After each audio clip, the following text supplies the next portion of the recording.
El sector educativo fue uno de los más afectados por la pandemia, tuvo que hacer frente a esta realidad inédita a través de una transformación digital a pasos agigantados y en tiempo récord. Y por ello las nuevas tecnologías y la fiabilidad de las infraestructuras juegan hoy día un papel fundamental en este segmento.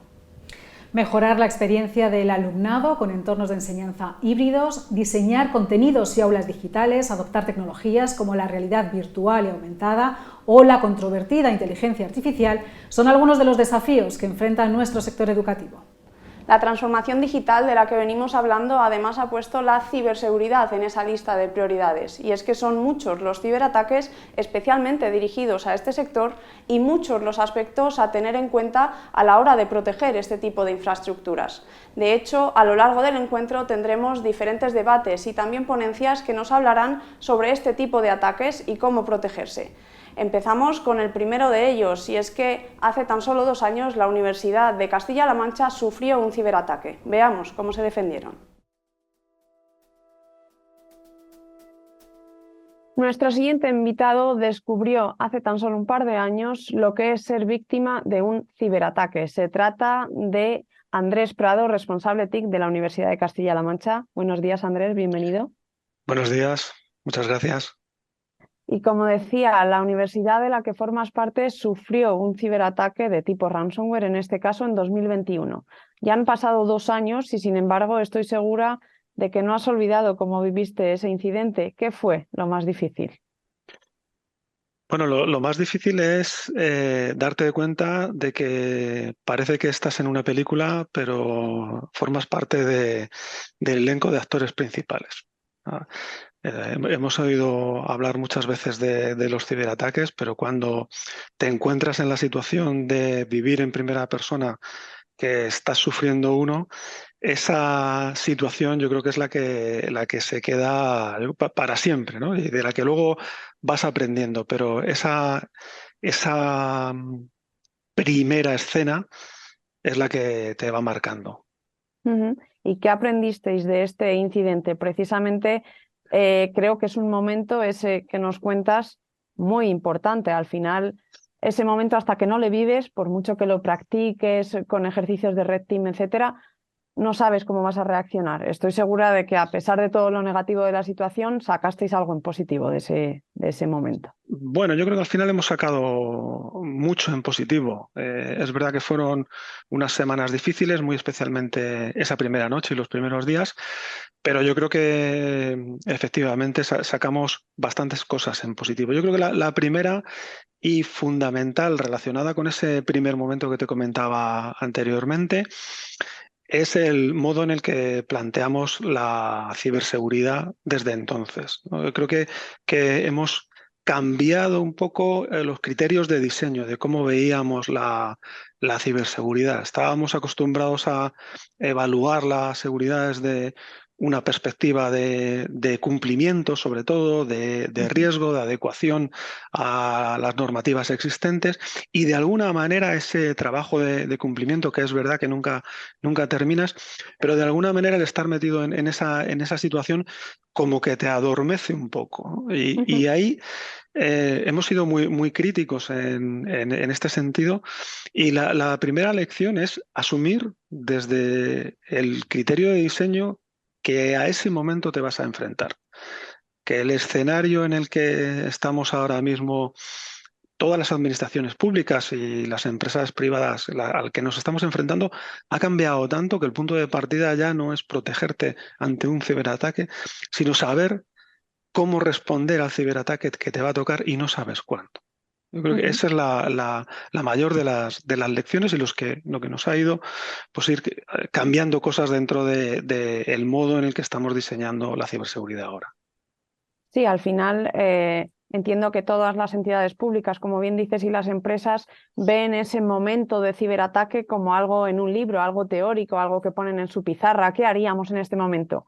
Pero vosotros lo habéis vivido en primera persona y eso hace que ahora lo veáis desde otra perspectiva, seáis plenamente conscientes de que ocurre, que no es algo que contemos siempre los periodistas o los expertos de ciberseguridad para dar miedo, que es verdad que somos un poquito pesimistas a veces y parece que queremos preocupar más de la cuenta, pero es que es cierto que ocurre, y además vemos que cada vez ocurre más veces y con más asiduidad. ¿Habéis tomado alguna medida adicional a raíz de esta vivencia? Bueno, hemos tomado muchas. Yo creo que has utilizado el término pesimismo, yo creo que es más bien realismo y los datos están ahí, incluso en nuestro sector, un entorno como el universitario, que está siendo uno de los grandes objetivos de ciberataques. Hemos cambiado muchas cosas a nivel de infraestructura, a nivel de servicios, a nivel de tecnología, también sobre todo a nivel de cultura. Y eso también se ha notado mucho en el entorno universitario. Y luego hay otro tema al que bueno, pues hemos prestado también bastante atención, que es a comunicar, a hacer esto que estamos haciendo hoy aquí. Hemos, desde el principio, comunicamos a compañeros de otras universidades lo que nos estaba sucediendo, qué nos había pasado. Hasta ese momento, estábamos hablando de las primeras semanas después del ataque, qué habíamos aprendido en ese momento, qué nos había pasado, cómo había que plantear esto. Y me he encontrado posteriormente con compañeros de otras universidades que me han comentado, después de que lo que nos comentaste, hicimos un planteamiento diferente, sobre todo desde el punto de vista que trasladaba antes, de asumir que el ciberataque es una realidad y no es una película de miedo. Y yo creo que es una de las cuestiones que más satisfacción también te dan, ¿no? El ver que una vez que has sufrido una experiencia, has podido también ayudar al resto del entorno a que sepan cómo afrontar, cada uno con sus medios y con su filosofía y arquitectura tecnológica, pero entendiendo un poquito mejor cuál es la problemática. Y al final esa comunicación, esa colaboración, llamaría yo, entendemos que es muy importante. De hecho, nosotros formamos parte de este engranaje precisamente porque entendemos que todos aquellos que ya se han visto en este tipo de situaciones pueden dar lecciones muy válidas para los que todavía no se han visto en ese problema, pero que sabemos que antes o después les va a llegar. Has explicado, de hecho, en diversas ocasiones que para vosotros fue primordial la colaboración, en este caso público-privada, para resolver el ataque. ¿Crees que esta colaboración es cada vez más necesaria y está mejorando en los últimos años, dado los problemas de retención de talento también que acusa el sector? Bueno, son muchas cuestiones. Fundamentalmente la colaboración público-privada es que es esencial ahora mismo. Y ya no es una cuestión solo de retención del talento. Tú fíjate que desde el punto de vista de la administración pública, quizá nuestro gran problema no es la retención del talento, sino de la atracción de talento. Y estamos enfrentándonos a un problema muy importante en el ámbito de la tecnología y muy específicamente en el de la ciberseguridad. Independientemente de eso, de nuestra dificultad para atraer a los nuevos profesionales hacia la prestación de servicios digitales dentro de la administración pública y específicamente los de ciberseguridad, las administraciones públicas tenemos una naturaleza muy diferente entre nosotros mismos. Nosotros tenemos una naturaleza de universidad pública distribuida, pero un tamaño medio dentro del entorno universitario. Y aún así somos bastante más grandes que un buen número de entidades locales. Sí, son incapaces de tener especialistas en ciberseguridad que puedan ponerse manos a la obra cuando estos temas surgen. Yo creo que ese entorno de colaboración es fundamental. Y además es fundamental tenerlo claro desde el principio, que es otra de las lecciones, ¿no?, que decía yo al comienzo. Lo que es importante tener claro que esa visualización del nuevo entorno al que nos estamos enfrentando debe tener un componente de colaboración con el sector privado, absolutamente fundamental. Pero no solo del privado.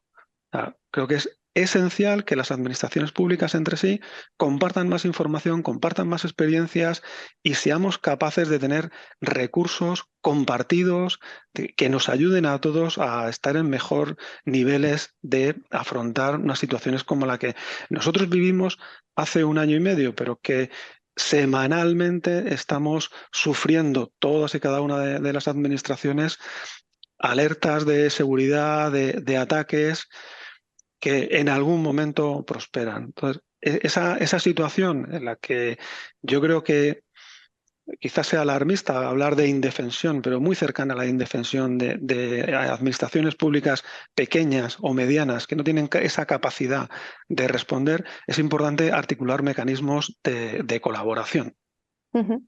Y al final lo estamos viendo. De hecho, hace tan solo unos días le ocurrió al Ayuntamiento de Sevilla, sufrió un ciberataque similar al vuestro de tipo ransomware y sigue todavía trabajando en esa recuperación de su estado habitual de las cosas. Ya en 2021 tú apuntabas a que el ransomware que había sufrido la Universidad de Castilla-La Mancha formaba parte de una oleada y que solo era el principio.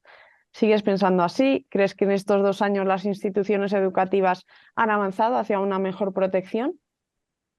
Bueno, yo creo que me equivocaba en que era el principio, pero desde luego la ola ha seguido y los datos están ahí. Leía hace poco un informe sobre amenazas en este primer año de 2023 y en el top aparecen las instituciones de educación e investigación. Yo creo que es fundamental. Yo creo que sí, que estamos en una ola que todavía no ha parado.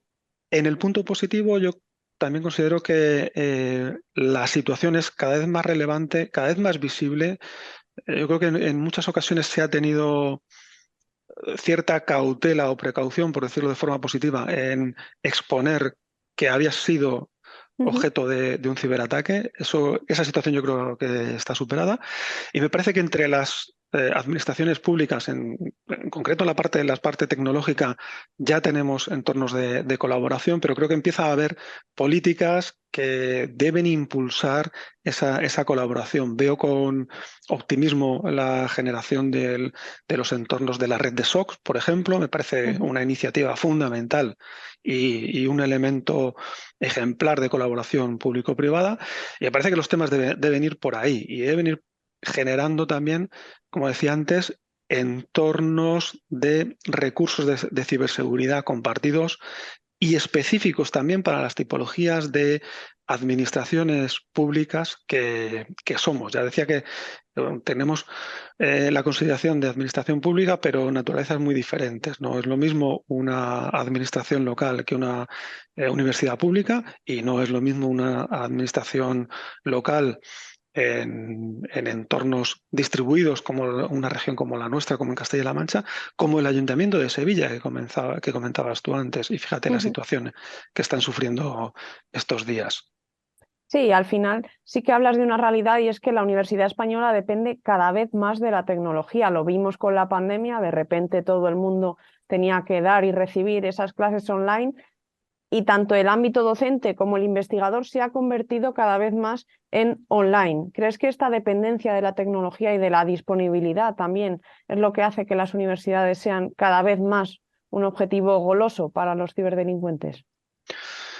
Bueno, no sé si realmente somos objetivos porque haya una mayor digitalización después de la pandemia. Yo creo primero que las universidades ya estaban en un entorno de digitalización muy alto y de hecho muchas instituciones superamos ese entorno de pandemia precisamente por lo que habíamos hecho antes, no por lo que pudimos hacer en ese mes de marzo. Pero somos entornos apetecibles, no económicamente, porque las cuestiones, a diferencia de otros sectores como el industrial, aquí yo creo que el rédito que se busca no es tanto el económico, sino 2 o 3 entornos clave. Uno, la notoriedad. Al final, el dejar una administración pública sin funcionar o con un bajo rendimiento de sus actividades tiene mucha difusión.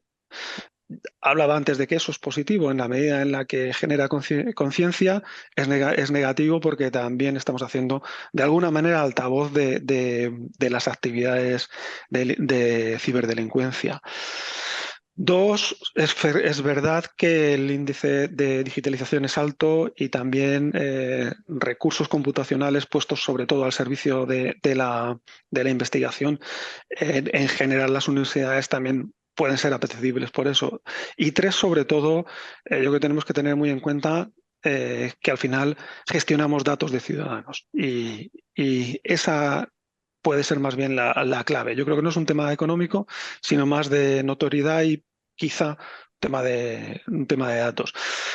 Evidentemente, el proceso de digitalización que hemos sufrido nos hace más vulnerables en ese sentido. Pero yo creo que no es una cuestión de vulnerabilidad por el propio sector, sino que efectivamente el entorno ha cambiado mucho y posiblemente la situación con la que enfrentan los temas de ciberseguridad no es la misma a fecha de 2023 que la que podía ser anterior al 2020.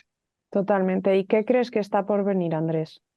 Hemos visto cómo la ciberdelincuencia cambia y aumenta en los últimos años. ¿Qué crees que veremos en los próximos meses, años? Ya no me atrevería a decir un Bueno, margen. pues yo creo que estamos viendo ciberdelincuencia vinculada a estados y con objetivos puramente políticos, lo vamos a ver cada vez más. Estamos viendo ataques con objetivos económicos, una reorganización de la ciberdelincuencia. Se están adoptando metodologías y tecnologías al alcance del ámbito comercial en el entorno de la ciberdelincuencia. Se habla ya mucho de los entornos ágiles para generar equipos de ciberdelincuentes, muy complicados de seguir, muy complicado de establecer estrategias de lucha contra ellos. Ujú. Y estamos viendo tecnologías de un alcance que ni siquiera en los entornos comerciales o gubernamentales estamos viendo su potencial real, como los temas de inteligencia artificial, y sabemos que esa misma tecnología va a estar en manos de la ciberdelincuencia del mismo modo que las tecnologías más avanzadas están siendo utilizadas por ciberdelincuentes. Creo que eso es uno de los temas fundamentales, ¿no? Cuando nos enfrentamos en su momento al entorno de un ataque, lo que te das cuenta es que el armamento que es capaz de desplegar una organización de ciberdelincuencia, porque no estamos hablando de hackers metidos dentro de un sótano, estamos hablando de una industria realmente, es muy superior al que podemos permitirnos una administración pública de un carácter medio como nosotros, y es extrapolable a un porcentaje muy alto, no solo de la administración pública, sino del sector privado de un entorno nacional como el nuestro, muy basado en pequeñas y medianas empresas, con recursos muy limitados y con una digitalización todavía En proceso. muy en proceso. Ujú. Entonces, yo creo que es preocupante, es uno de los temas que a nivel político nacional y europeo deberían estar en la agenda de manera indudable. Sistemática. Ujú. Y dentro de esa preocupación, Andrés, y ya voy con la última pregunta, vosotros habéis vivido esta situación. Muchas veces cuando hablamos de ciberseguridad, de ciberataques, como digo, nos planteamos cómo sería el escenario, pero muchos lo hacemos sin haber vivido en nuestras propias carnes un momento de tal tensión. ¿Qué consejo le darías? A mí siempre me gusta acabar con un consejo porque al final lo que intentamos es ayudar a esas empresas o a esas instituciones que pueden estar al otro lado de la pantalla. ¿Qué consejo le darías tú a esas empresas e instituciones que nos están viendo y que dicen, él ha vivido esta situación, ¿qué haría yo? Bueno, pues hay muchas cosas, ¿no? Yo creo que quizá desde la parte técnica hemos mejorado la protección de las identidades digitales, de los dispositivos, de nuestra red de comunicaciones y el modo en el que nos exponemos. Sobre eso yo creo que es más importante aún la cultura sobre ciberseguridad dentro de la organización. En nuestro caso lo hemos tenido más fácil. La gente ha incrementado la cultura de ciberseguridad en base a la experiencia, pero aún así hay que retomar y fortalecer. Pero volviendo un poco con el principio y por resumir y cerrar un poco el círculo, yo creo que el consejo fundamental es diseñar la ciberseguridad desde el punto de vista del que va a ser atacado. Y a partir de ahí empezar a trabajar en un entorno de análisis interno y de colaboración con el sector privado especializado en estos temas. Pues muchísimas gracias, Andrés, ya sí que no te robo más tiempo. Muchísimas gracias por haber compartido con nosotros ya no solo tu sabiduría, sino también tu experiencia y esperamos tenerte pronto de nuevo. Muy bien, muchas gracias a vosotros.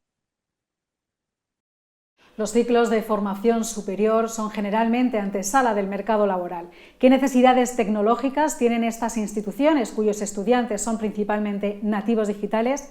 Para abordar esta cuestión hemos celebrado un encuentro en el que hemos reunido a responsables de IT y transformación digital de universidades y escuelas de negocio. El encuentro, titulado Retos de la digitalización educativa, ha estado apoyado por BeFi y SonicWall.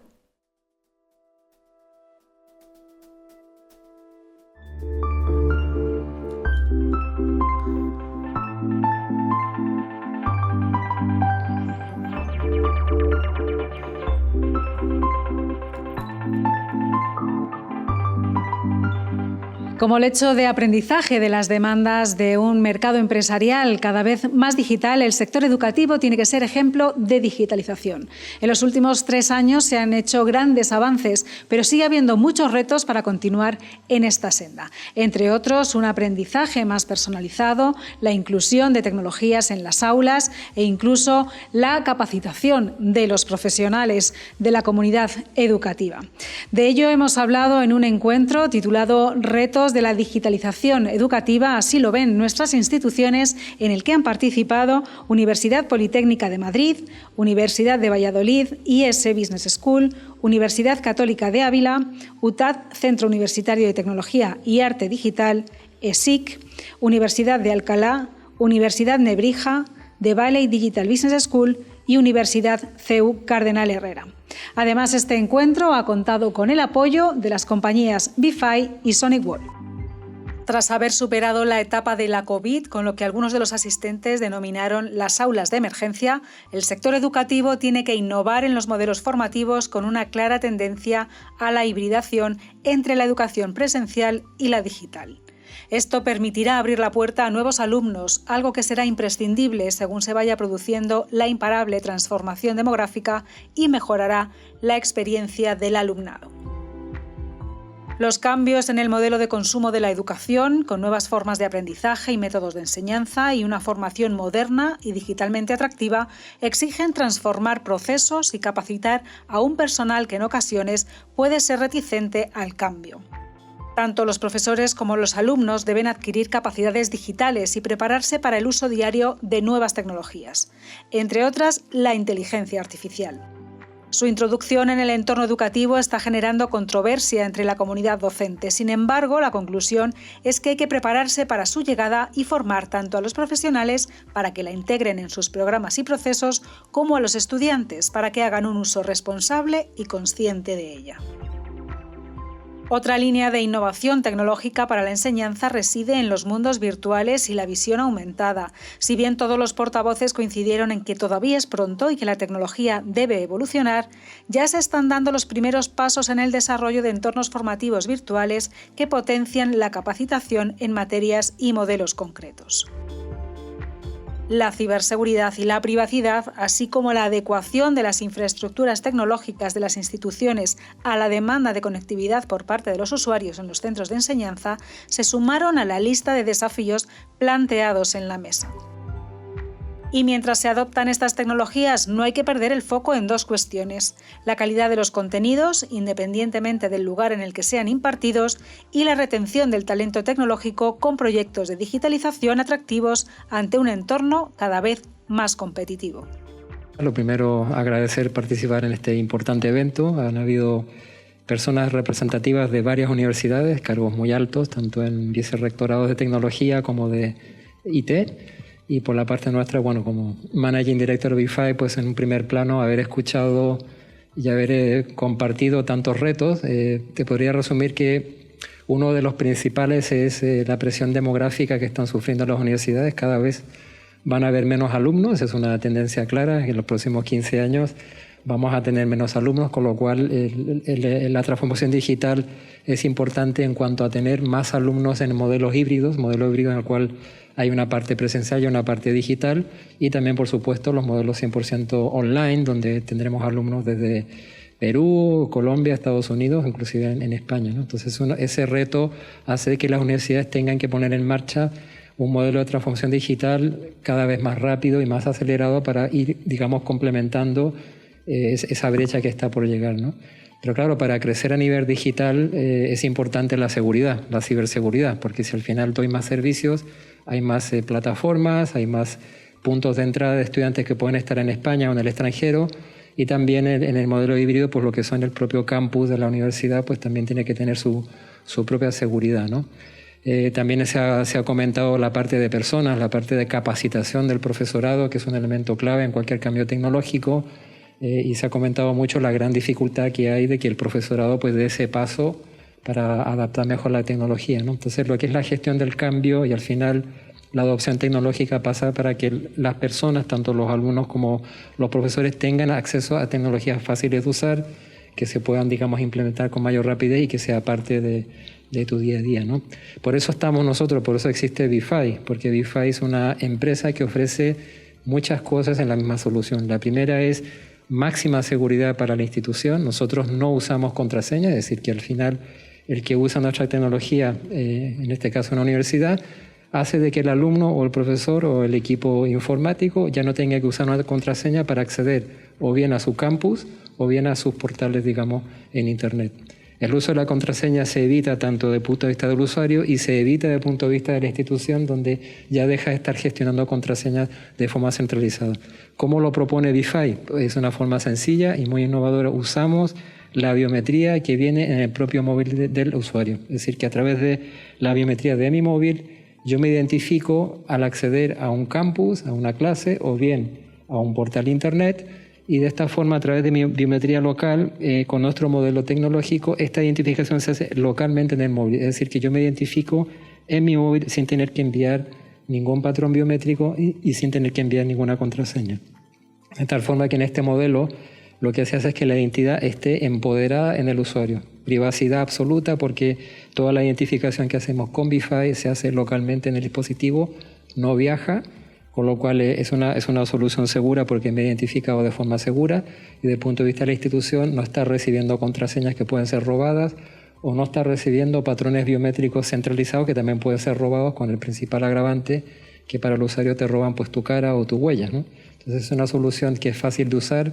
El profesor, el alumno ya tiene un dispositivo móvil con su propia biometría, está muy acostumbrado a hacerlo, no supone un cambio a nivel formativo, y desde el punto de vista de la universidad pues tenemos una excelente oportunidad de una experiencia única, es decir, con el mismo móvil entro a la clase, entro al laboratorio, entro a todos los recursos online y no tengo que estar usando tarjetas, no tengo que estar usando mecanismos de contraseña, no tengo que estar usando llaves o cualquier otro tipo de mecanismo de acceso, que en la universidad es bastante común tener varios métodos de acceso. Es decir, experiencia de usuario máxima y también seguridad máxima gracias a la tecnología de BeFi, que usamos la biometría local del móvil. Yo creo que ha habido conclusiones muy interesantes en la mesa en cuanto, sobre todo a nivel de ciberseguridad, ¿no? Que es un poco lo que también queríamos enfocarnos.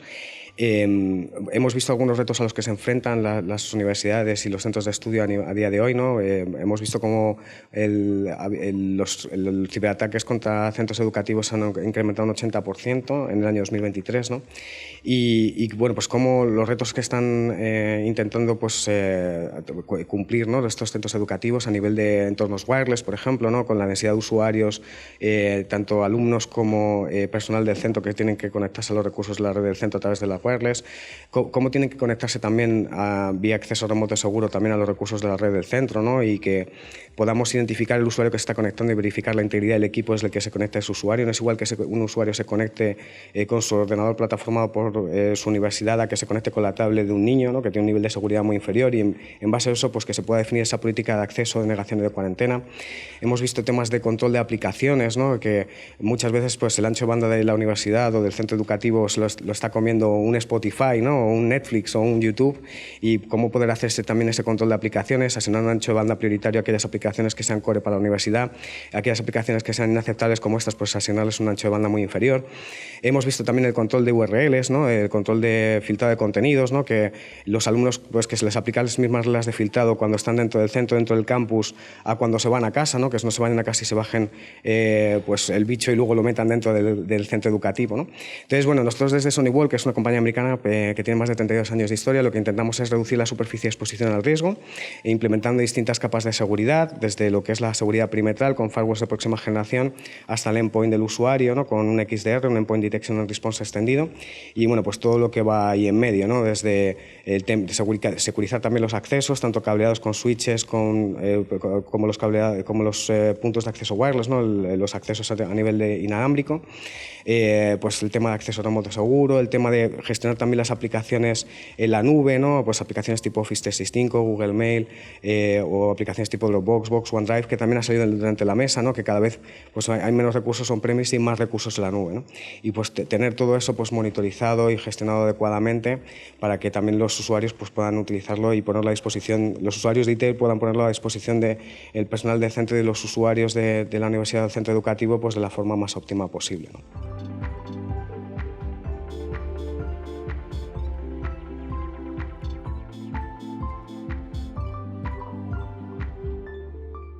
Y tras conocer estas experiencias vamos a profundizar en esos retos y perspectivas tecnológicas que debe estudiar el sector educativo para seguir proporcionando una enseñanza de calidad. Recibimos ahora a José Luis Pérez, director de Delivery en Penteo. Muchas gracias, José Luis, por estar con nosotros.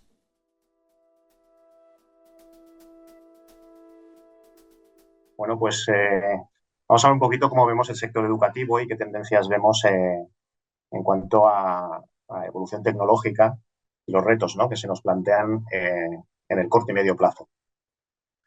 Empezaremos un poco por explicar el contexto actual. Esto es contexto actual, digamos, la historia reciente desde el punto de vista tecnológico y de cuál ha sido el último gran cambio, el último gran evento que ha disruptido, ¿no?, en los negocios, sobre todo en el sector educativo, quizás ha sido el COVID. Entonces, probablemente la historia reciente en el ámbito de la educación se está reescribiendo desde el 2019-2020, prácticamente 2020 seguramente, cuando empezaron a surgir pues una adaptación natural a la nueva situación, ¿vale? Entonces, hoy por hoy, digamos que la formación ya ha dejado de ser meramente presencial y digamos que hay varias formas de aproximarse a poder realizar una formación de calidad en cualquiera de los ámbitos y de los niveles, ¿no?, que se pueda realizar. Hay formación síncrona presencial, esta es la que hemos tenido siempre, una formación asíncrona y remota, que también existía, de hecho, antes de COVID, una formación sincrónica y remota, que esto se ha visto muy reforzado, sobre todo con la aparición, con las restricciones que tuvimos, y una formación sincrónica híbrida que pretendía pues, aunar las mejores características de lo físico y lo virtual. Aparte, pues ya llevamos unos años, esto ya hace bastante tiempo, de cierta democratización en cuanto a los contenidos. Los contenidos han dejado de tener, en muchos casos, esa exclusividad y han pasado a estar compartidos pues, de forma masiva. Lo que estamos viendo es que esto, en realidad, lo que está generando es un incremento masivo de la necesidad tecnológica en cada una de estas tipologías de aproximaciones, ¿no?, en estas estrategias formativas. Esto ha acabado por provocar que haya no solo un paulatino incremento de la tecnología, no solo tanto desde el punto de vista del alumno, sino también desde el punto de vista del docente, incluso de la estructura necesaria para poder impartir esa formación, y no solo para dar soporte al mero evento, ¿no?, de la transacción de realizar esta formación, sino también dar soporte y dar nuevo juego a qué tipo de contenidos se pueden utilizar e intentar formar de una forma un poco diferente, ¿no? Aquí mostramos un ejemplo de lo que se están haciendo, que son proyectos bastante interesantes en cuanto a la inclusión de una formación basada en competencias digitales y gamificación. Y es que Amazon, una conocida compañía, ¿no?, por todos, realiza retos, ¿no?, a nivel local y a nivel mundial para que los diferentes alumnos STEM de diferentes colegios se puedan presentar al reto y puedan realizar pues, una programación simulada sobre unos robots de los que tiene Amazon y que todos estamos hartos de ver en los diferentes almacenes. Esto provoca pues, seguramente una aproximación a formación mucho más interesante, que permite una interacción y un interés mayor de lo que era antiguamente a lo que estamos acostumbrados. Vamos a las tecnologías que durante los últimos años han estado apareciendo más allá de las tradicionales en el sector educativo y que de alguna forma u otra han logrado, con mayor o menor éxito, ¿no?, tener cierta relevancia. Primero, un viejo conocido ya de todos, que es blockchain. Blockchain al final, pese a que inicialmente parecía que podía tener una adopción masiva por ser muy transversal, la realidad es que al final, por lo menos en lo que respecta al ámbito educativo, se ha ido centrando en la posibilidad de poder realizar y garantizar la autenticidad de las credenciales académicas en servicios de verificación que certifican, pues, los logros académicos del alumnado y que estos se pueden intercambiar con otras organizaciones, y luego registro de la propiedad intelectual para catalogar y guardar trabajos originales por parte de los autores. Estos sí quizás serían tres de los ámbitos donde ha habido cierta adopción en el sector de blockchain, ¿vale? Pero digamos que tampoco parece que blockchain vaya a ser esa tecnología que se va a adoptar de forma masiva, sino que se va a quedar para casos bastante concretos. Otras tecnologías que ya teníamos dentro del ámbito del ámbito educativo eran las relacionadas con la experiencia inmersiva y virtual. Esto últimamente se ha visto, digamos, evolucionado por el concepto de metaverso, que pues ahora hablaremos enseguida de él, pero digamos que estas ya estaban existentes y se han quedado, sobre todo en aquellos ámbitos más prácticos de ciertas competencias especializadas. Aunque aquí, a pesar de todo el avance tecnológico que hay, sigue habiendo dificultades en que estas tecnologías puedan ayudar a realmente a sustituir una práctica directa de la profesión, y en este caso, por ejemplo, el que estáis viendo, el de cirugía, el de medicina, debido a la dificultad que tienen todavía, pues, para poder reproducir esa experiencia sensorial completa, ¿no?, y un retorno áptico, por ejemplo, en cuanto al tacto. Esto sigue siendo un reto y el metaverso no parece que esto de momento lo vaya a acabar resolviendo. Volvemos al metaverso. Esto quizá es algo un poco más reciente, de hace 4 o 5 años. Muchas universidades y muchas entidades educativas se lanzaron a poder explorar esta posibilidad, aunque yo creo que de momento se está quedando un poco limitada por ahora, porque requiere, digamos, para poder extraer todo el valor, requiere probablemente un ecosistema de partners y de valor añadido más allá de la mera formación y el contenido, para que éstas se pongan un atractivo interesante, ¿no?, para la comunidad educativa. Entonces, en este sentido, en metaverso estamos viendo la posibilidad de tener para el estudiante, sobre todo el estudiante remoto, una inversión completa en un campus desde el mundo virtual. Puede permitir una analítica de datos profunda acerca del comportamiento del estudiante y acerca de sobre qué materias tiene mayor interés o no, para poder recibir cierto feedback que sea de valor y que permita adaptar estas materias y que mejore la interacción. Puede permitir una interacción más cercana para aquellos estudios que son remotos, y la posibilidad de integrar, pues, contenido que ya existía en modo virtual y en modo digital, como los cursos MOOC, ¿vale?, dentro de la experiencia virtual. Y por último, penúltimo, hablamos de la inteligencia artificial. Y aquí nos estamos refiriendo a la inteligencia artificial que ya teníamos accesible desde hace por lo menos, pues, 4, 5, 10 años incluso, ¿vale? Aquí siempre ha habido herramientas para poder, o sea, desde hace bastante ha habido herramientas como para poder realizar un análisis de cuáles son los contenidos los más idóneos y la personalización de contenidos para que el aprendizaje sea más adaptativo a las casuísticas de cada estudiante. También ha habido herramientas para poder hacer una analítica un poco mayor profunda de cuál es el conocimiento necesario para determinados profesores, y una analítica predictiva que permita anticipar cuál va a ser el performance, ¿no?, el resultado futuro de ciertos perfiles de estudiantes en función de su comportamiento previo, que esto es, pues, bastante interesante a la hora de poder centralizar, ¿no?, los recursos y los esfuerzos en aquellos estudiantes que realmente lo necesiten más, y no en los que, digamos, esa predicción ya te está diciendo que el estudiante va a poder aprovechar mejor los contenidos, ¿no?, y va a tener un mejor resultado. Y, como decía, una orientación hacia la personalización, ¿de acuerdo? Pero esto es la inteligencia artificial hasta hace un año, ¿vale? Hoy día ha aparecido, pues, un nuevo disruptor, ¿vale? Que podríamos decir que ha aparecido como un elefante en una cacharrería, que es la inteligencia artificial generativa. de la que todos hemos oído, prácticamente todos yo creo hemos oído hablar, y por primera vez desde hace bastante tiempo ha sido una tecnología que ha excedido no solo el ámbito tecnológico, el sector tecnológico, sino que la hemos visto pues, en los telediarios y probablemente en muchas conversaciones de familiares, ¿no? Cosa que no pasaba hace tiempo y al resto de tecnologías que más o menos iban apareciendo les costaba cierto tiempo, ¿no? Llegar a ese nivel. Está aparecido desde el principio. Entonces, con la aparición de ChatGPT, pues tenemos al alcance tecnologías que permiten pues, realizar muchas tareas y muchas cosas que son las que se suelen tener que realizar para comprobar que uno ha adquirido las competencias dentro del ámbito educativo y del ámbito de la formación.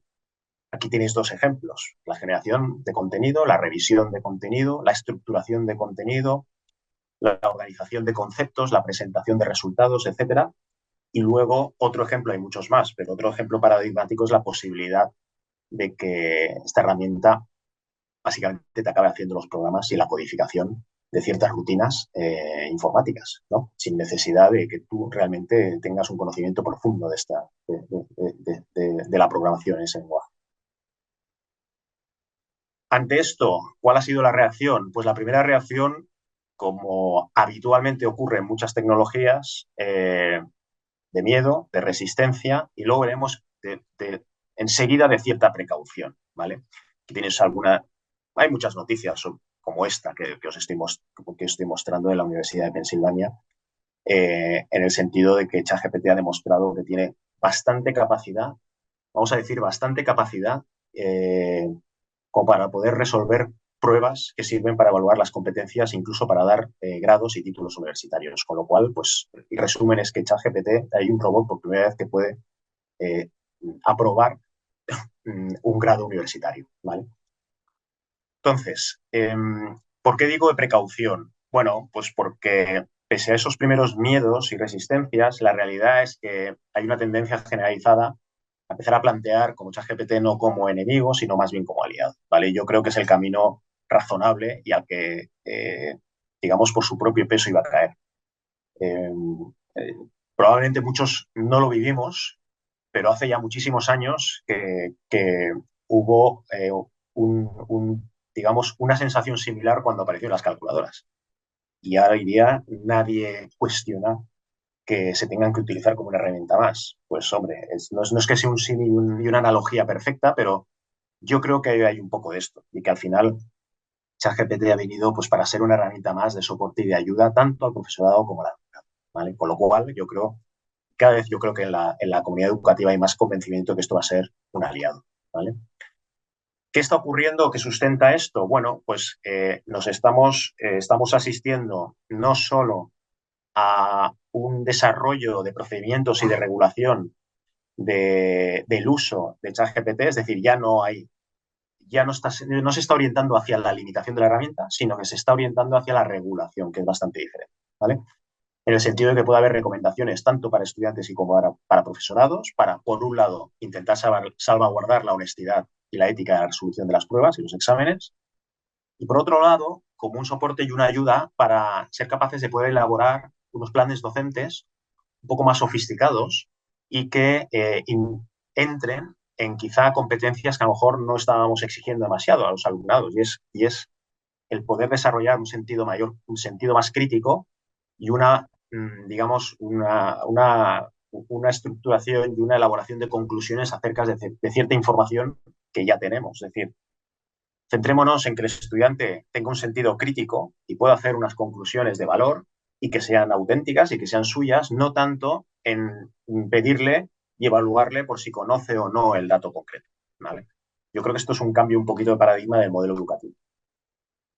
¿Qué retos tenemos, por lo tanto, teniendo en cuenta y asumiendo, creo que podemos asumir que esto va a ser una herramienta transversal, no solo en el sector educativo, sino también en otros sectores? Obviamente, yo creo que va a atacar a prácticamente todos los sectores. El sector educativo posiblemente es uno de los que va a tener un mayor impacto a corto y medio plazo. Y es el uso de herramientas pues, trae consigo algunas cuestiones a las que hay que prestar atención.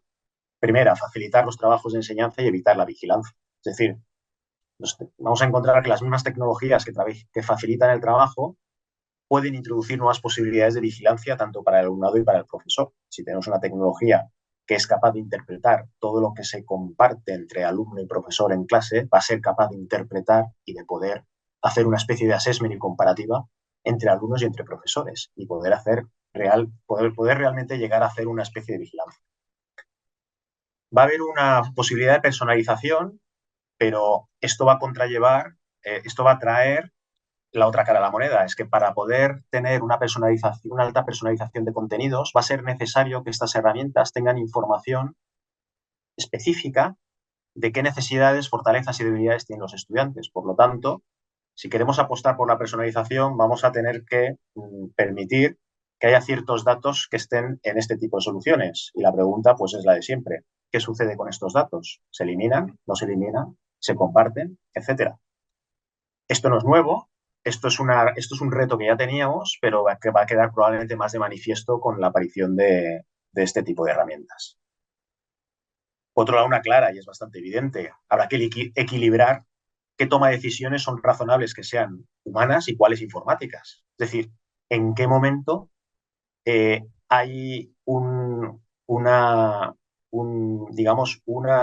búsqueda de contenidos, una asociación y una racionalización de conocimiento que se le puede delegar a esta herramienta y en qué momento no es recomendable y tiene que hacerlo el profesor. Pues es otra pregunta que de momento yo creo que no tiene una respuesta demasiado clara y habrá que trabajar, ¿vale? Es decir, y esta pregunta lo que está planteando es que vamos a tener ChatGPT, vamos a tener que convivir como una extensión más del alumno y del profesor. Ahora habrá que establecer, pues, la RACI, ¿no? Es decir, a quién se le permite hacer qué y en qué momento es razonable entrar.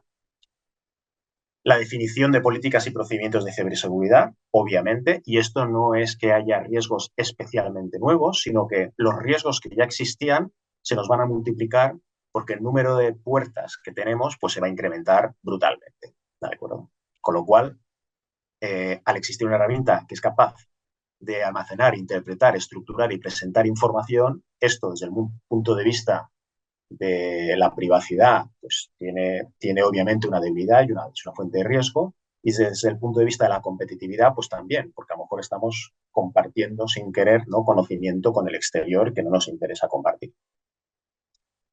Y por último diría que el cambio de rol del profesorado, porque al final yo creo que va a exigir que la estrategia formativa cambie desde un reenfoque de valoración más de los criterios de reflexión que decíamos, hacia soluciones más cerradas de los exámenes y de las pruebas y menor hacia el desarrollo de trabajos a partir de información, que esto es una de las cosas que se le da muy bien a ChatGPT, ¿vale? Y para acabar, algunas reflexiones. La primera, ya hay una proliferación desde hace tiempo, incremento de adopción tecnológica. ChatGPT es una más, pero esto ya existía, tanto desde el punto de vista de hardware como de software. La democratización y el fácil acceso a herramientas tecnológicas ya era alta y lo va a seguir siendo, y además va a haber fácil acceso a herramientas disruptivas como la inteligencia artificial generativa. Transformación, porque creo que sí que ChatGPT tiene la capacidad de poder impulsar una transformación del propio sector de la formación y de la educación. Es decir, creo que sí que va a haber una transformación de modelos de negocio y creo que va a haber una transformación de las estrategias formativas para poderse diferenciar entre unas organizaciones y otras. La adopción masiva de la inteligencia artificial generativa va a formar parte de las herramientas necesarias. Aquí tenemos pocas dudas. Y por último, como consecuencia de lo anterior, creemos que va a haber una mayor importancia de capacidades soft en detrimento de competencias más técnicas o operativas. Es decir, ¿va a ser importante encontrar información? Sí, pero va a ser imposible competir con la inteligencia artificial generativa en búsqueda de información para poder hacer una tesis.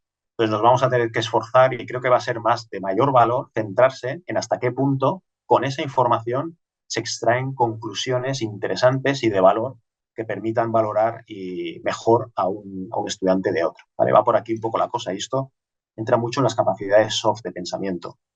Criterio, raciocinio, etcétera, que todavía, por suerte, pues este tipo de herramientas no creo que estén a la altura, ¿vale?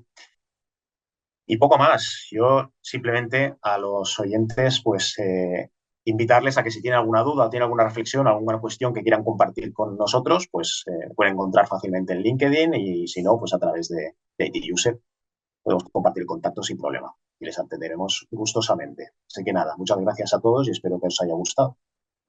Gracias a Penteo por ofrecernos esta visión. Vamos ahora ya con el debate principal de este encuentro. Y es que vamos a hablar con los diferentes proveedores del sector de cuáles son los retos y desafíos a los que se enfrenta esta transformación digital del sector educativo, poniendo especial énfasis en la protección, el almacenamiento y la analítica de datos.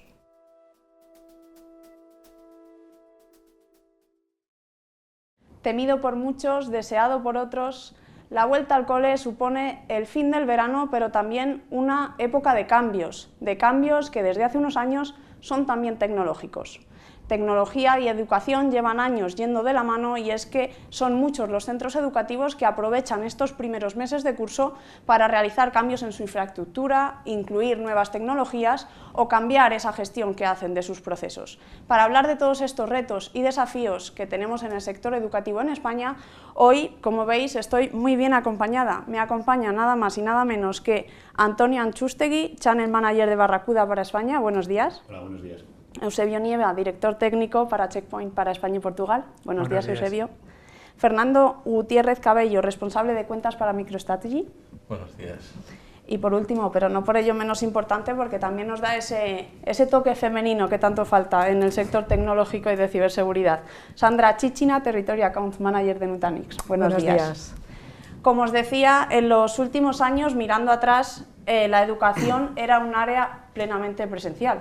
Sin embargo, con el COVID y todo ese cambio radical que se produjo en unos pocos meses, la educación se ha convertido en uno de los sectores que más ha acelerado esa transformación digital. ¿Cómo diríais vosotros que se encuentra en el sector educativo a día de hoy? Sandra, empiezo contigo.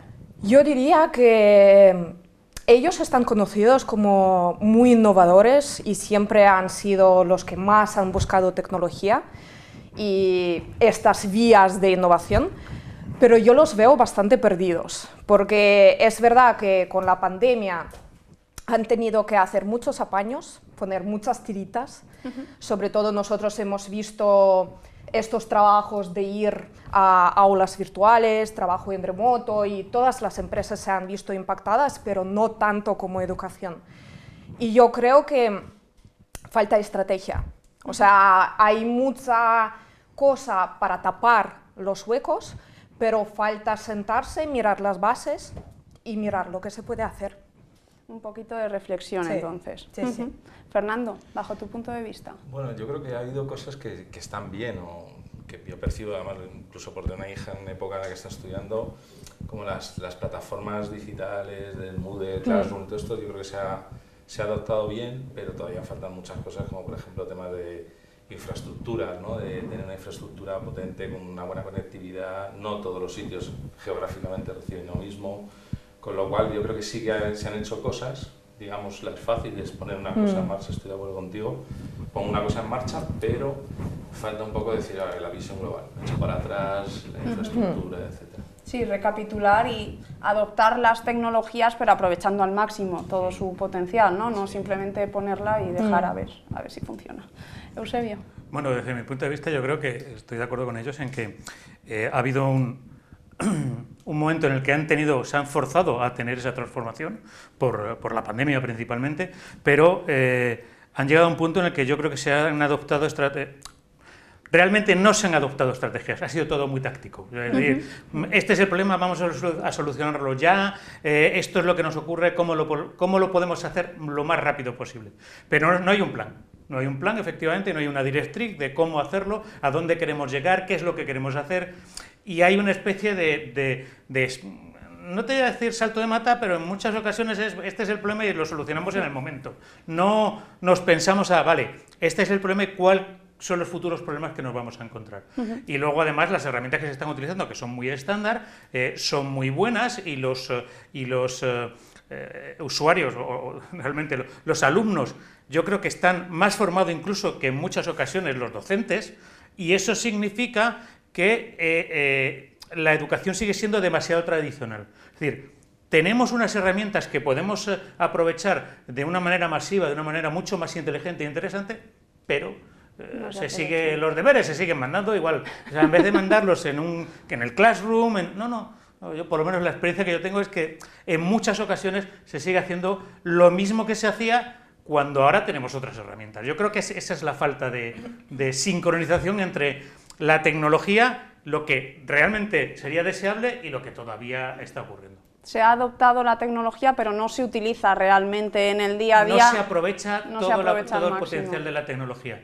Yo creo que ese es uno de los grandes problemas. Pero muchas veces por falta de formación, desconocimiento, las plataformas de comunicación son muy avanzadas y llegar a explotarlas del todo puede ser difícil, ¿vale? En algunas ocasiones. Entonces, pero yo creo que es eso, es falta de formación incluso interna, profesorado, los alumnos, todos, yo creo que les falta ese punch, ese pequeño paso que les puede cambiar completamente la forma de abordar la educación. Antonio. A ver, ¿cómo decirlo? Por un lado, yo creo que lo estábamos comentando antes de empezar la charla, es muy importante que haya ciertos contenidos centrales que sean explicados de manera tradicional. Tenemos que tener en cuenta que la capacidad de no todos los alumnos se produce en el mismo momento a la vez. Si empiezas utilizando demasiadas herramientas, cada una de un origen, te puede pasar que tengas a buena parte del alumnado perdido en poco espacio de tiempo. Es muy importante saber a quién te estás dirigiendo, si estás dando una clase en un colegio, en una universidad, un posgrado. Y en función de cada tipo tienes que ver bien cuál puede ser la estrategia de formación para todo el mundo, y desde el punto de vista del profesor tener claro que hay momentos donde tienes que hacer un punto de control y ver que la gente está yendo donde tiene que estar. Dicho esto, las posibilidades de la formación en remoto son inmensas. Yo creo que se está empezando a rascar ahora y bueno, permiten cosas como que tú puedes estar haciendo un curso de formación de la universidad más prestigiosa del mundo, con muchísima información gratuita.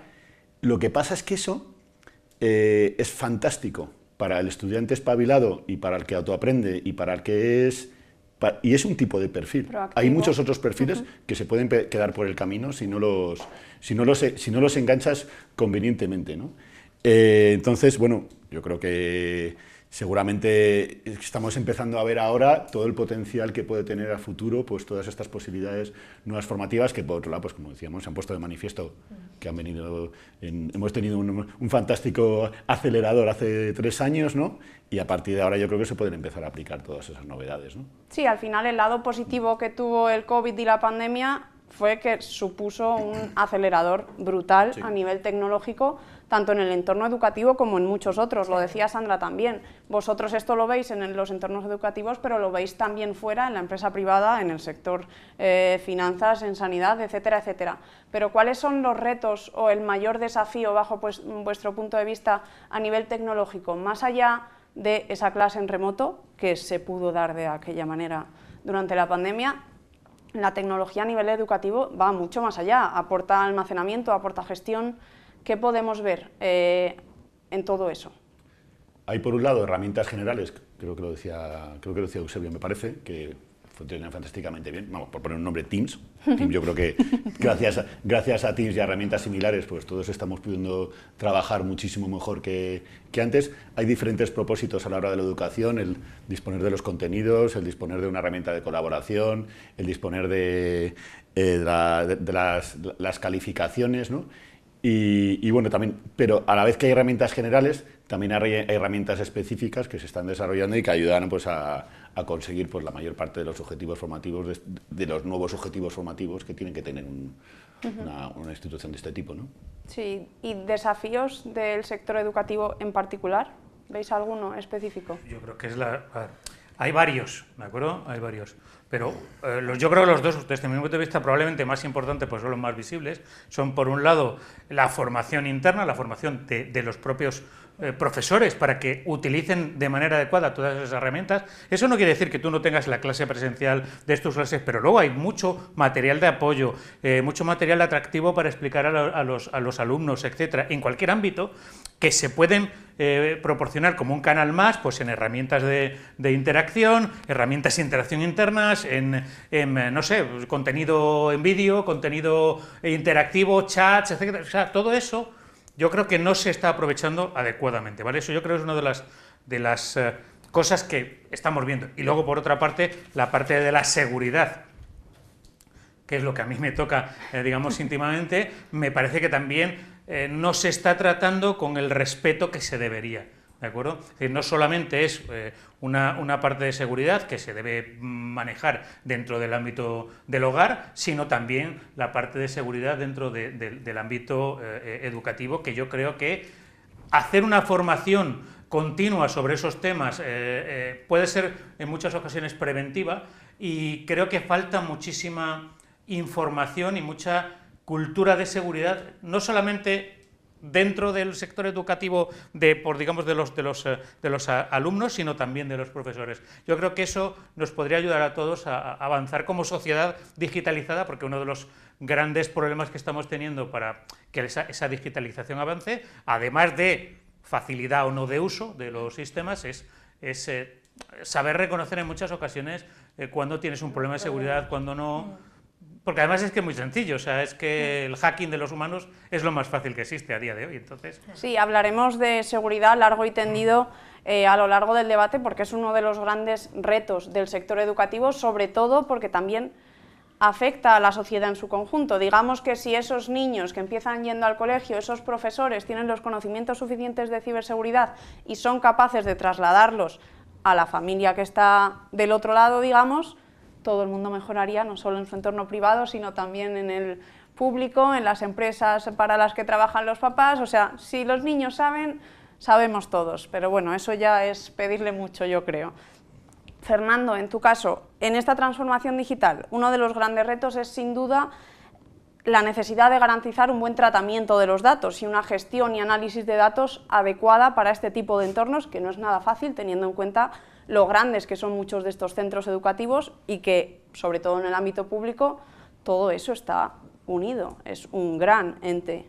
Sí, de hecho, a ver, nosotros sí que hemos visto una evolución del dato exponencial, ¿no? Igual que en el resto de industria, no estoy descubriendo nada nuevo, pero es verdad que los clientes que tenemos, muchas universidades, escuelas de negocios y todo esto, sobre todo su análisis del dato era mucho dirigido a tema financiero, gestión económica, puro y duro, de la eficiencia o no de la... ¿Qué pasa? Que si hacemos una analogía con el mundo retail, cualquiera de nosotros que vamos a comprar una tienda, nadie sabía nada de ti. Salieron las tarjetas de fidelización y bueno, mucha gente la tenía, luego muchas no las usas, pero lo que ha explotado el dato y la información es cuando ya has hecho compra online. ¿Por qué? Porque yo la compra online me valido, y al validarme ya saben quién es, se sabe mi patrón, mi comportamiento, qué compro, qué no compro, y doy un montón de información. Algo parecido ha pasado en los sitios que hemos visto con educación digital, ¿no? En los accesos digitales, lo que ha provocado es que tú te tengas que loguear. Entonces, en el momento en que tú te validas, ya sé quién eres, cuándo entras, qué no entras, qué accedes, qué contenidos estás visitando, qué contenidos no estás visitando. Entonces, eso me ayuda a mí como entidad, como universidad o como escuela o lo que sea, a poder analizar patrones de comportamiento, que levanta más interés, incluso si la web está ordenada o no está ordenada como debería. Entonces te permite una gestión y una mejora de, pues eso, tanto de tus procesos internos, una mejor eficiencia, como poder acompañar al alumno en lo que necesita para que consiga llegar al objetivo final, que es salir, y a mí como escuela a poner el mejor contenido más atractivo para ser una escuela más competitiva. ¿Cómo ayudáis vosotros desde MicroStrategy a mejorar estos procesos? Bueno, nos metemos, lo primero es una plataforma flexible que nos permite conectarnos a múltiples fuentes de datos, porque algunas ya no son internas, también son externas. Hay fondos, hay información de demanda de empleo, que eso me ayuda a mí a meter programas. Entonces, conectarnos y ir analizando todos esos volúmenes de datos inmensos para poder ir sacando esos patrones en base a logs, conexión, también temas. Nosotros no tocamos la parte de ciberseguridad como tal, pero sí que, por ejemplo, INCIBE es cliente nuestro para analizar logs de posibles ciberataques, etc. Entonces, es un poco ayudar a hacer esos cuadros de mando, análisis, etc. Y últimamente, con temas de inteligencia artificial, que es una cosa que saldrá antes o después salen todos los debates. Saldrá. Que bien usada es una pasada, usada como creemos que lo van a usar muchos alumnos, pues es un peligro brutal.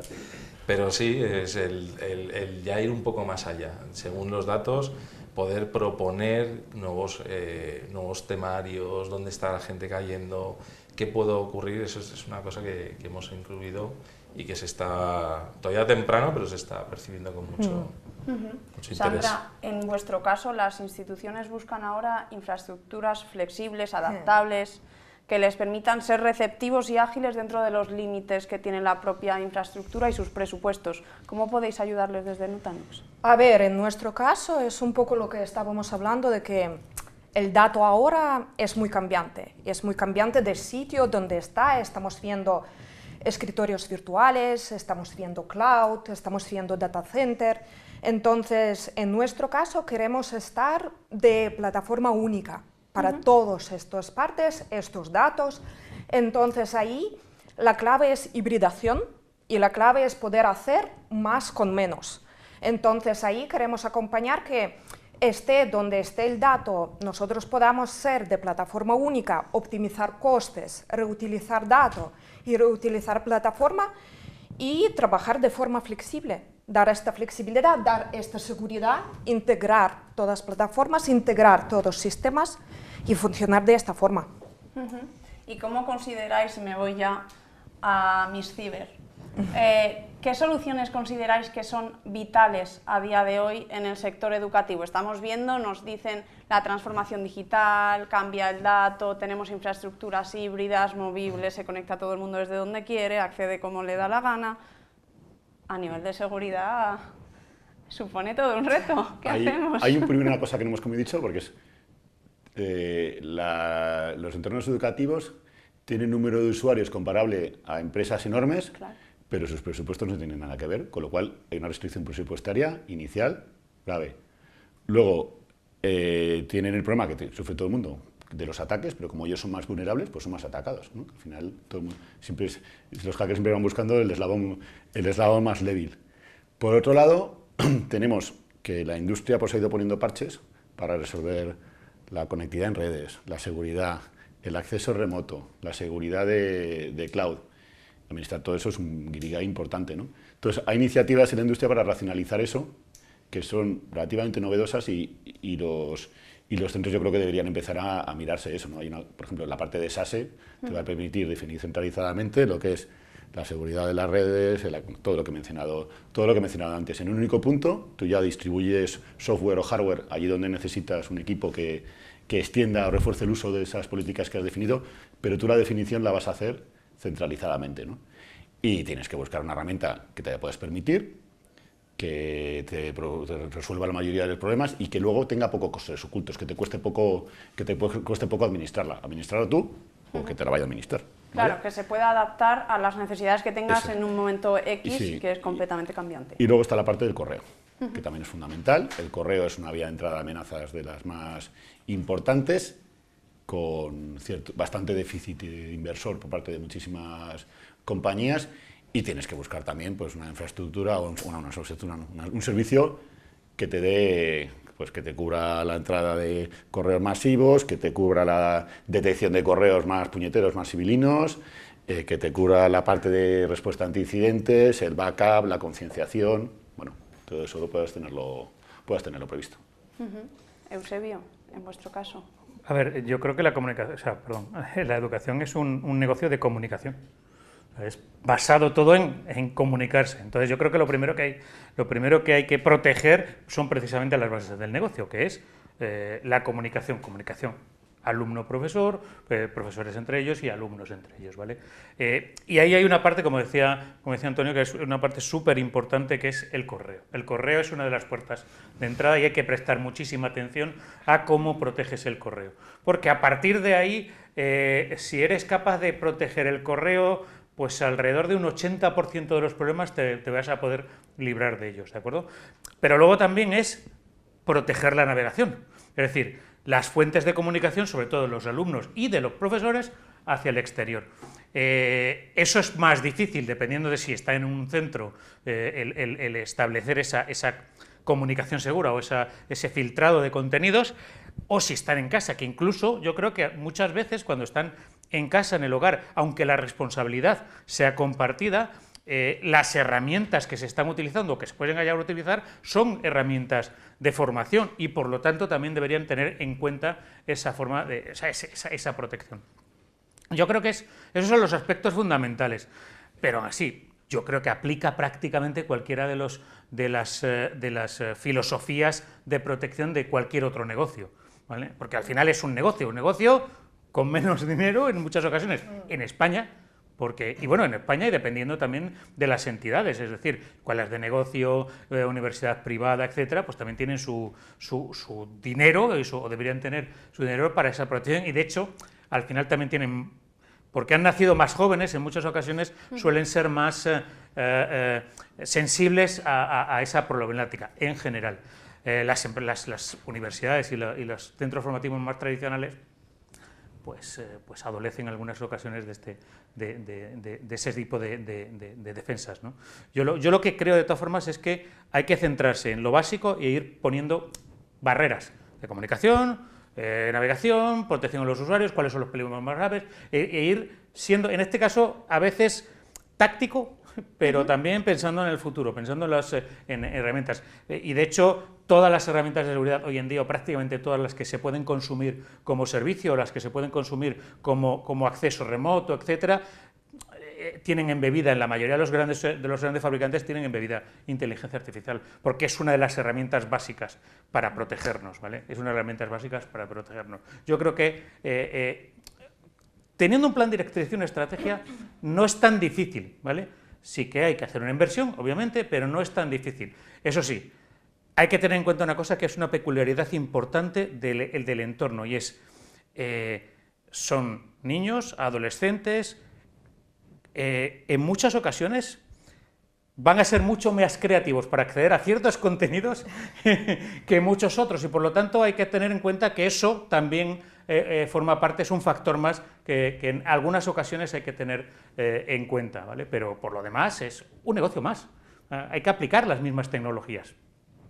Yo creo, de todas formas, estamos en un buen momento, porque siempre decimos, como decía un antiguo jefe mío, que es como con las motos, el de ciberataque, que uno va a caer tarde o temprano. Entonces ahora la gente ya sabe que esto es realidad, está pasando, y hay que revisar esta estrategia.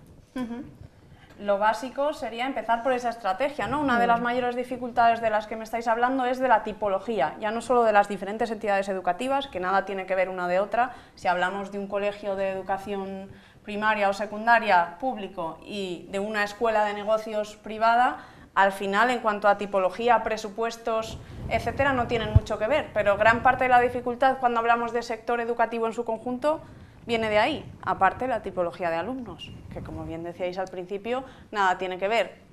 Un alumno encantado por estudiar, digamos, y otro que lo que va buscando es hacer cualquier cosa en la plataforma que no tenga que ver con lo que le han mandado estudiar o los deberes. Al final, cada persona es un mundo y en educación los tenemos todos. ¿Cuál dirías que es el básico, Fernando? ¿Puedo hacer un comentario? Sí, por supuesto. Porque también hay una cosa que es injusta, ¿no? Y rara vez ves a padres yendo con sus hijos a una universidad pública a ver cuál es el programa, a ver cuáles son las instalaciones, no van. Pero cuando es una privada, sí. Entonces, como valor añadido, una de las cosas que se les vende en las universidades privadas también es pues, todas las plataformas digitales, toda la digitalización, la seguridad. Entonces, claro, el padre como que dice, bueno, yo estoy pagando también seguridad, ¿no? Y entonces ahí es verdad que cuentan con mucho más presupuesto que la pública normalmente, porque es un valor añadido, ¿no? Toda la digitalización, seguridad, y en la otra nadie va a verlo.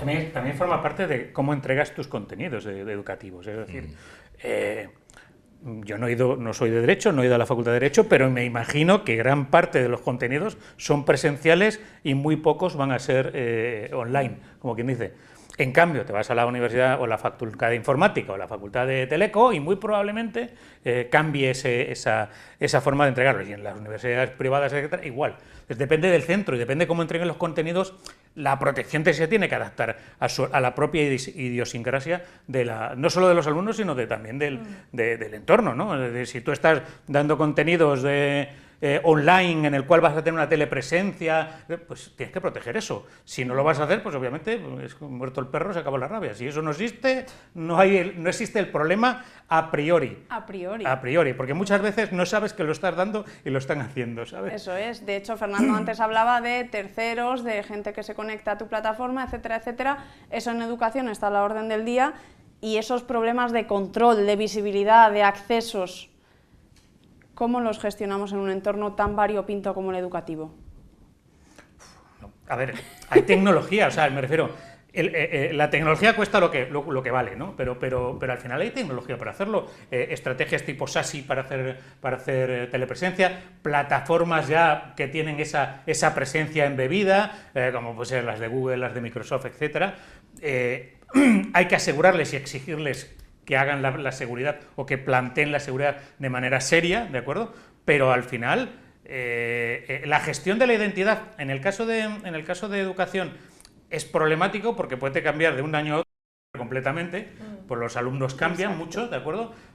No es como en otras empresas, que al final pues los empleados son más estables, entre comillas, pero la gestión de la identidad de quién es quién está accediendo, qué es lo que te accede y a dónde puede acceder es fundamental para esos casos, ¿vale? ¿Desde dónde puedes acceder? ¿A dónde puedes acceder? ¿Cuál es el contenido? Si tienes un repositorio con todo el contenido, independientemente de lo que sea, puede acceder todos los alumnos, lo más probable es que te encuentres alguna sorpresa, ¿vale? Ahora, si tienes restricciones, tienes como las estrategias del día de hoy, que es las Zero Touch, o sea, las Zero Trust, al final es la seguridad de toda la vida.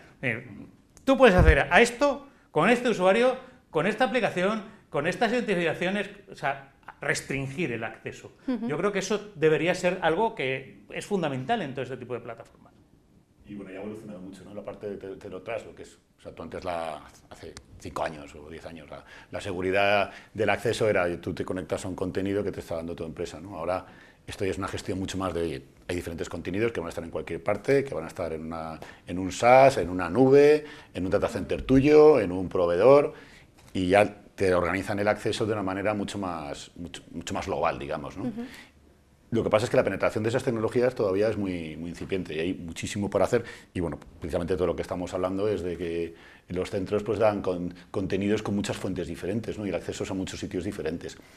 Y bueno, estas herramientas pueden ayudar enormemente a eso, a reforzar el acceso, a verificarlo, a, por ejemplo, tener un sistema de acceso seguro pero sin utilizar passwords, que las passwords, por un lado, son un elemento inseguro y por otro lado son un dolor de muelas horrible para cualquiera de nosotros, ¿no?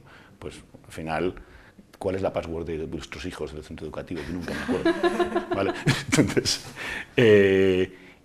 y eso son cosas, bueno, relativamente accesibles. Luego hay otra cosa que es la parte de los privilegios. Lo que pasa es que eso son herramientas que todavía, en función de los casos, pueden ser muy caras y seguramente en el caso de centros educativos puede llegar a ser ciencia ficción. Pero bueno, el controlar también el usuario una vez dentro de una aplicación, lo que puede hacer, ¿no? Eso es importante. Sí, sobre todo establecer unos mínimos, ¿no? Una estrategia de mínimos que todo centro educativo debería cumplir para poder asegurar que todos esos datos, todo ese almacenamiento que se hace previamente sirve para algo y que esos datos no van a acabar en las manos que no deberían.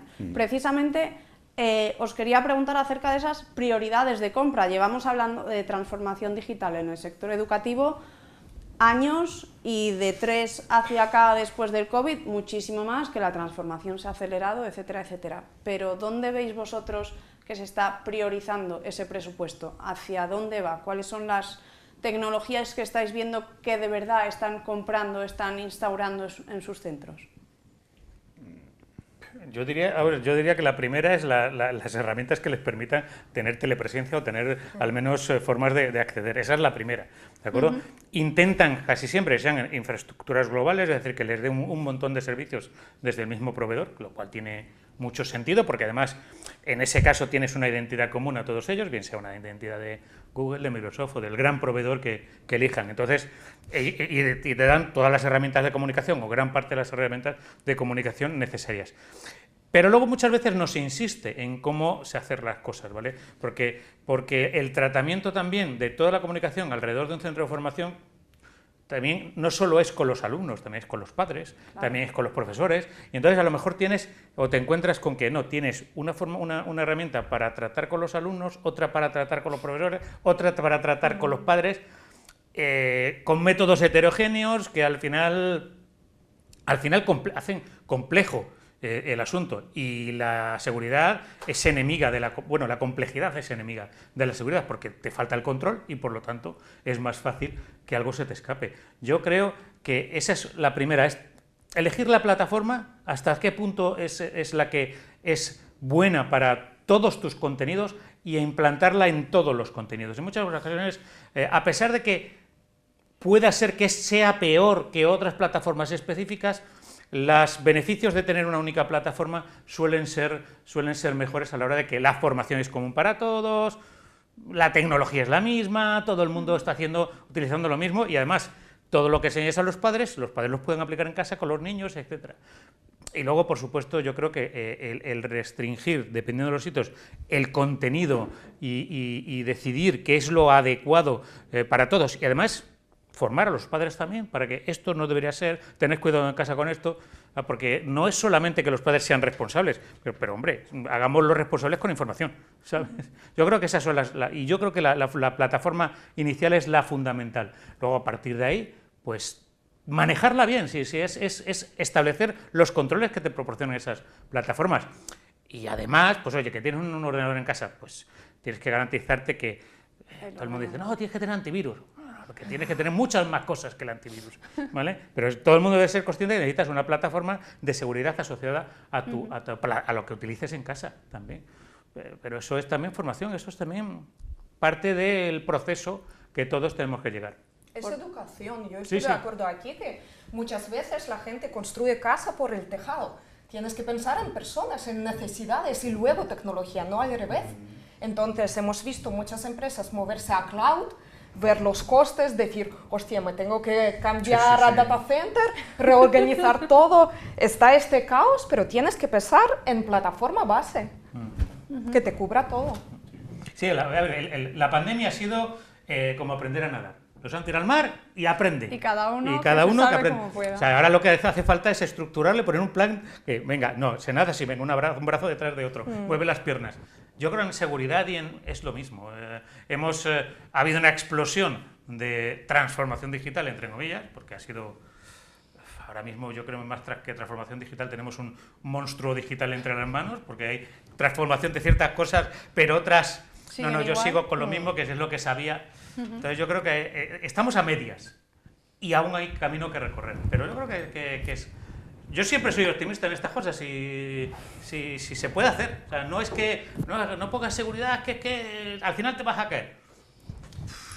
Yo, por ejemplo, hemos participado en otros foros con vosotros de transformación digital en general, ¿no? O en otras industrias, y siempre sale lo mismo, ¿no? Que la transformación digital no es meter tecnología, que es también un factor humano. Entonces, la educación, lo que pasa que comentabas al principio, ¿no? Que hay profesores que todavía no lo siguen haciendo tradicional porque no tienen la capacitación suficiente para decir cómo utilizo yo la tecnología para seguir dando mi clase, porque a lo mejor o hago prácticas o a mí me gusta hacer esto de esta manera y digo, ¿cómo la tecnología me puede ayudar? Hay brecha digital de alumnos, ¿no? Antes comentabas, hay gente que accede a contenidos que estudia por sí sola y tal, sí, pero es que eso pasaba antes había libros y había uno que se miraba el que le tocaba y había otro que miraba 3. Entonces el inquieto va a seguir existiendo, ¿no? El que sigue buscando por las redes a ver qué le puede complementar lo que le dan en clase. Entonces hay brecha digital del profesorado, hay brecha digital, pero no por capacidad, sino es cómo puedo utilizar la tecnología para seguir haciendo lo que hacía. El alumno, hay algunos que sí, que son más puestos, otros menos. Luego también hay gente que no tiene el mismo acceso a los dispositivos o no tiene la internet que tiene otro, y eso es una desventaja que el pobre hombre vivo en una zona que no tengo internet y ya tengo una penalización con respecto al que tiene una buena internet. Y luego lo otro es en esa capacidad los padres también, ¿no? Que muchas veces no tienes tiempo. Nosotros trabajamos en un sector tecnológico, pero no todos os pasará con vecinos tuyos que hablas, y para cambiar el canal necesita ayuda para cualquier cosa. El router. Entonces, es que hay muchos factores que sí, que la formación es fundamental. Sí, pero sin embargo, yo creo que hay una filosofía ahí que me parece que voy a decir, nadie se debe quedar atrás, pero eso no debe de impedir que los brillantes puedan estar por delante. O sea, que en muchas ocasiones es lo que ocurre, dice, no, es que si ponemos esto, el que tiene bueno lo va a hacer mejor. Pues déjale que lo haga mejor, mientras el que no lo tiene pueda hacerlo bien, perfecto. Yo creo que es un cambio, o sea, también un planteamiento de filosofía, de no, es que el que tiene más medios lo va a hacer mucho mejor. Pues juzguémoslo como tal, pero dejémoslos avanzar también. Otra cosa es que lo que no podemos hacer es dejar que nadie se quede atrás, independientemente de su situación. Pero sí, lo que decías tú de la brecha digital, hay más brecha digital en casa que digamos, en los alumnos. Es decir, el conocimiento que tienen los padres es completamente diferente. Nosotros estamos en un entorno tecnológico y, por lo tanto, pues al final, aunque muchas veces en casa lo herrero cuchillo palo, pero bueno, no es verdad. En un entorno tecnológico, al final, los niños van más acompañados y los estudiantes van más acompañados. Pero sí es cierto que, y sobre todo en el profesorado, se detecta mucho que dentro de los planes de formación de los propios profesores no hay esas tecnologías que deberían ser ya necesarias como parte de su propia formación. En los profesores hay muchísima diferencia por edades, ahí sí que se nota muchísimo entre... Claro, y de hecho... profesorado mayor que a muchos les cuesta reciclarse y no son capaces de trabajar. Sí, es importante educación también, educación de formadores. Porque incluso en el sector tecnológico nosotros, por ejemplo, tenemos cosas que si tú haces algo que no deberías por política de seguridad de empresa, te meten en un curso adicional. Pues que intenten hacer algo así por defecto. Eso es algo que es una función que debería estar ahí. Otra cosa es que hay una inercia, yo hago lo que sé hacer, pero también te sorprenderías porque conozco un poco esto y hay gente que... Hay gente mayor que se adapta, pero también hay una bolsa ahí de gente mayor que no se adapta. Y jóvenes que no se adaptan tampoco.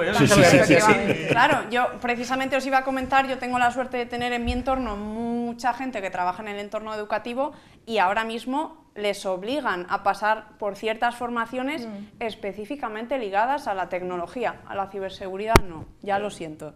Pero de momento con la tecnología, Educamadrid, todas estas plataformas que se instauraron o se aprovecharon un poquito más durante la pandemia, ahora mismo son una obligación para ellos.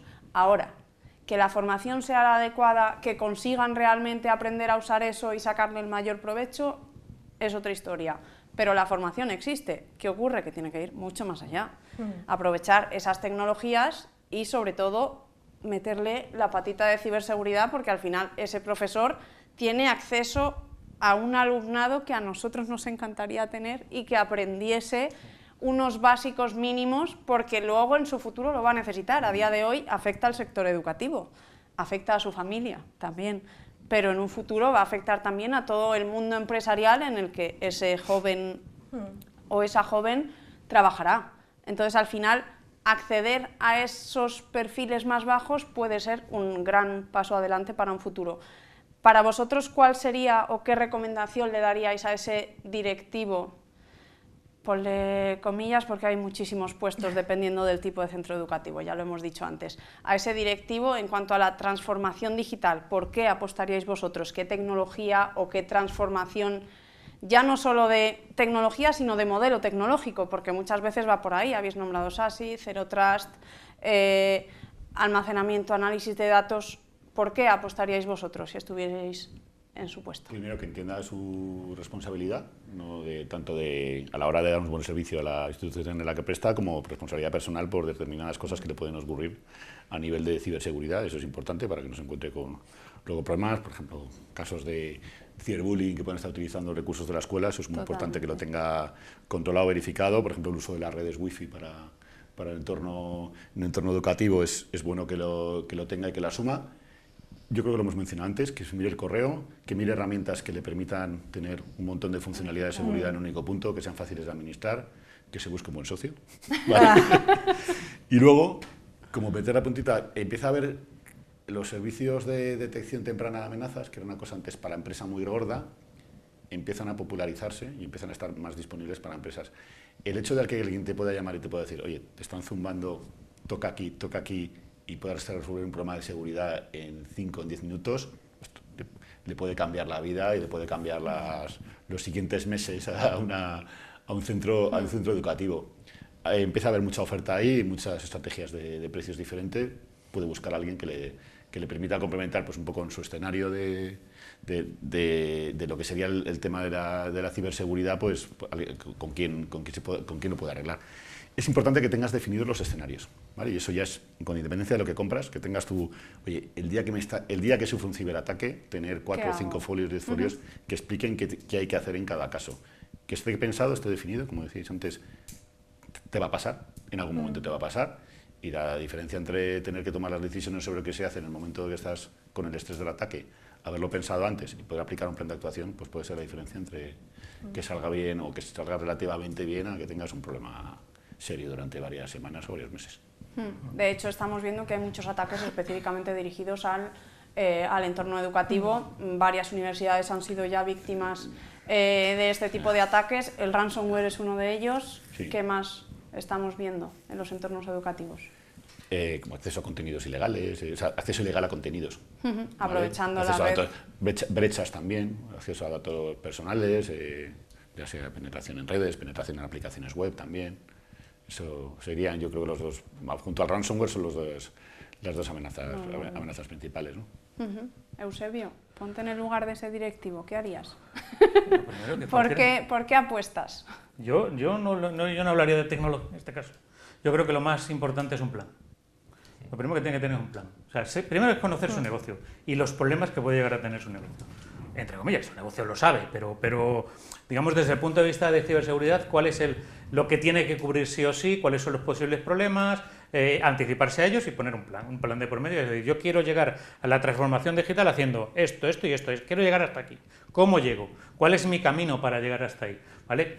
Y obviamente, como decía, no me acuerdo qué fue Napoleón, el plan de batalla en la primera escaramuza se acabó, ¿no? Pues hay que evolucionarlo, o sea, tienes que mantenerlo vivo. Como decía él, el plan tiene que incluir muchos puntos, tiene que incluir dónde quiero ir, dónde quiero estar, qué es lo que voy a llegar a tener, cuáles son las formas de consumir la tecnología adecuada. Lo puedo hacer pues por tipo SASI, la puedo hacer por servicios, la puedo hacer yo mismo. Cada cosa tiene sus beneficios y sus perjuicios y tienes que tenerlos en cuenta. Y luego, por supuesto, pues el plan de actuación frente a un ciberataque es muy importante. Que no tienes por qué hacerlo tú, que te lo pueden hacer, pero tienes que contar con qué. Tienes que tener un socio para que te lo haga. Yo quiero tener un socio que me haga esto y esto. Esto otro ya me ocupo yo, pero eso forma parte del plan. Entonces, una vez que tienes el plan, el resto es mucho más sencillo. El resto es mucho más sencillo en el sentido de que solo que tienes que consumir la tecnología adecuada, ¿vale? La tecnología que te proteja, la tecnología y ser consciente de que hay veces la tecnología no solamente es aplicar tecnología, esto es mágico y juegos de cartas. No, o sea, la tecnología hace una función. La educación es fundamental también. El enseñar a tus usuarios cómo hacer las cosas bien es fundamental. Oye, si yo tengo este tipo de tecnología, tengo que protegerlo de esta manera. No es lo mismo tener las cosas en la nube que tenerlo en tu data center. No es lo mismo tener todas las identidades de tus alumnos en tu data center que tenerlos en la nube. O sea, tu proveedor de identidad también forma parte de todo eso. Es decir, cómo quieres llegar a todo es fundamental. ¿Qué aplicaciones quieres utilizar? Es fundamental. Todo ese plan, para mí, es la clave, porque sabes dónde estás y sabes a dónde quieres llegar. Una vez que el resto es más difícil perderse. Si sabes dónde quieres, si sabes dónde estás, dónde quieres llegar y más o menos cuál es el camino, es mucho más difícil perderse, que es lo que creo que se está ocurriendo en muchos sitios. Porque hay mucha, no te iba a decir, casi se puede decir amateurismo, ¿sabes? ¿Cómo hacemos esto? Este que sabe, venga, que nos lo diga, como, ¿sabes? Al final estás tirando de recursos que no tienen un plan detrás y eso multiplica. Y quizá de ahí problemas. lo que comentaba Sandra al principio, Claro. que ve al sector un poco perdido, digamos, que adopta tecnologías, adopta recursos maravillosos, pero o no los aprovecha suficientemente o directamente no sabe para qué sirven, aprovecha un mínimo. Yo creo que es lo que estamos repitiendo durante todo este debate, es no seamos tácticos, seamos estratégicos. Y además yo iría más allá que dice Eusebio, es no solo voy a pensar dónde estoy ahora y a dónde voy a ir, voy a analizar qué he hecho durante estos años de pandemia. ¿He tomado decisiones correctas? ¿Entiendo exactamente lo que necesitaba la gente? ¿Tengo que seguir con tracción de este plan? A lo mejor merece la pena cambiarlo y necesito redefinir lo que quiero. O sea, es importante ser más analítico y ser más responsable, como decía Antonio, y pensar más cosas con cabeza y dar un poco de tiempo. Y si no tienes este tiempo y no tienes estos recursos, pues lo que dice todo el mundo, o sea, búscate un consultor que te haga un análisis y sea independiente, y luego a base de esto búscate algo que te ayude de aquí a 5 a 10 años, porque en sector educativo, incluso con investigación, con desarrollo, necesitamos herramientas que, yo estoy hablando con clientes que están adaptando Kubernetes. Nadie en nuestro sector sabe usar realmente Kubernetes. Esto es como cuando apareció virtualización y todo el mundo decía, una máquina virtual, ¿esto qué es? Lo mismo está pasando y son los primeros en adaptarlo. Y la mayoría de ellos vienen y dicen, es que lo que tengo no me vale para esto. Entonces, hay que redefinir estas cosas. Hay también tendencia de modas. Al final, yo cuando salió el Big Data, todo el mundo Big Data. ¿Para qué lo quieres? No sé, pero Big Data. Y nos está pasando algo con inteligencia artificial. Nosotros hemos mucho interés en ver qué se puede hacer, pero cuando le preguntas, ¿cómo lo querrías usar?